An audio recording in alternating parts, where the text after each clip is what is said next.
Hello and welcome here from the Loxone campus to today's app release. You're used to expect the config and app to be released as a double team at Loxone, but in that case we have a standalone app release. With me is Andreas Lehner, our head of app. Thanks for being here with us, Andreas. Thank you for our invitation. Yeah, because we want to know first, why do we now have a standalone release of the Loxone app? We decided to do a standalone release because we have been ready. We didn't want to let the customers wait for the new version.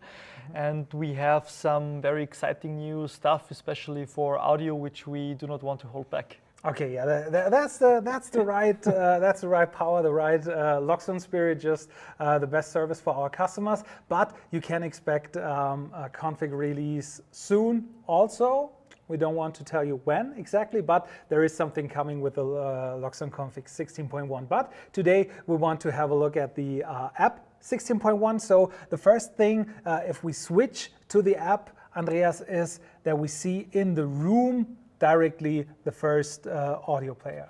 Yeah, and that's one of the biggest parts here UI-wise. So we have changed to a new tile in this case, where you can see the album cover, where you can see what's currently playing, even with a nice animation, where you have all the important controls like play, pause, changing the favorites, changing the volume, and you can also directly change the groups from there. Oh yeah, that's an important thing for all people out there. We had the case a few weeks ago where we didn't know, okay, why is that player not playing what we expect the player to sound like, because there was a grouping in the app and we didn't see that in the config at that moment. So first, if you have a problem, just check if you maybe have accidentally grouped the Loxone players together, but you would see it directly here in the new overview in this new tiles.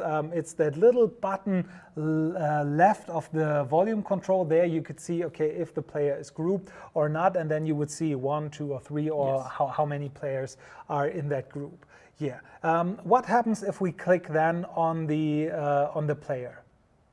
Yeah, if you click on the player, the first thing you see directly, you have your recently played group together, because that's one of the important parts. If you have different Spotify accounts, SoundSuite accounts, and listen to different radios, then you would like to directly access your recently played for your different sources, and this is now directly possible from the home screen.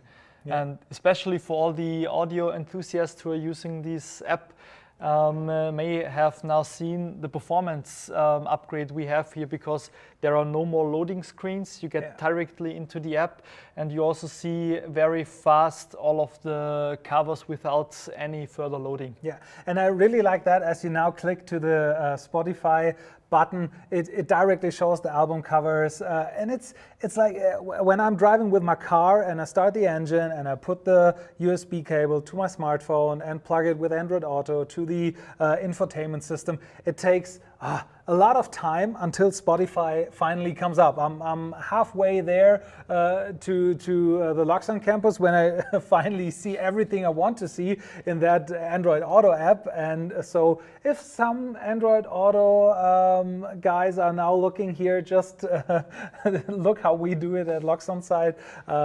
It's possible to have that in a blink of an eye, and yeah, it's way much faster than it was before. And the recently played is also a good thing, because I try to, and I like to discover different radio stations all over the world, and then it happens that I forgot which radio station I was listening to, and now I can see it at a glance, okay, what was recently played. And the thing with the Spotify on the left side is also very cool, because there was a problem sometimes before if you want to listen in the multi-room audio system. Yes, because earlier, we had this feature also present in our earlier versions of the app, that you could have possible multiple Spotify accounts or SoundSuite accounts. but it was hard to find out on which player you are currently playing, on which account you're currently playing. Yeah. And now we have set up the menu with all the different Spotify accounts, all the different SoundSuite accounts, which now allows you to directly go to your account and play from your playlists, from your popular playlists, new releases, and also from your favorites without losing any time in navigating. Yeah, and that's especially for family homes or things like that, where you have different rooms, people listening to music in different areas of the building, and then there is no problem that you use accidentally the same Spotify account and then someone else switches the music for you. Now you have it directly in here. You can switch very easy and then go on with that. But it's the speed of the Loxone app was one thing which occurred to the audio player, but it also affects the rest of the app. Sure, this was one of the important things we did as well. So for us, we wanted to have a better user experience in the whole app.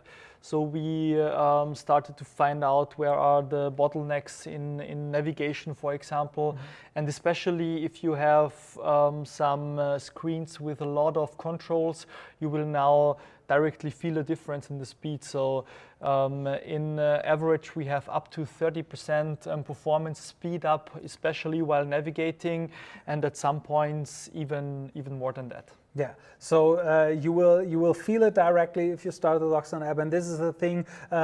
The last releases on the config app, it also takes a step further on that topic regarding the speed of the app, the performance of the app, and I think that's a point which will affect you and your work also the rest of the year and next year. This is also something we have planned for the future. So we are still looking for places where we can make the app faster. We have also in the next releases we plan to do some things on connection side to the mini server to make that connecting to the mini server faster. So just to make the whole user experience while starting the app, using the app more comfortable, so that the first thing that you're doing should be opening the Loxone app in the morning because you like how it is working. and it works that fast. So you see that's something that you can expect from in the future. Also, a new config release is at the starting line within the next week, months. A new config 16.1 is also following that app. This was just a little short live video to show you the new Loxone app. If you want to use it, what do I have to do to get the new app, Andreas? In fact, it's very easy because we ship it through the stores, through the different stores of the different manufacturers, so Apple, Google, Play Store, and so on. And you just need to download it there. You can also get it over the Windows Store, over the macOS Store, so everywhere it is available.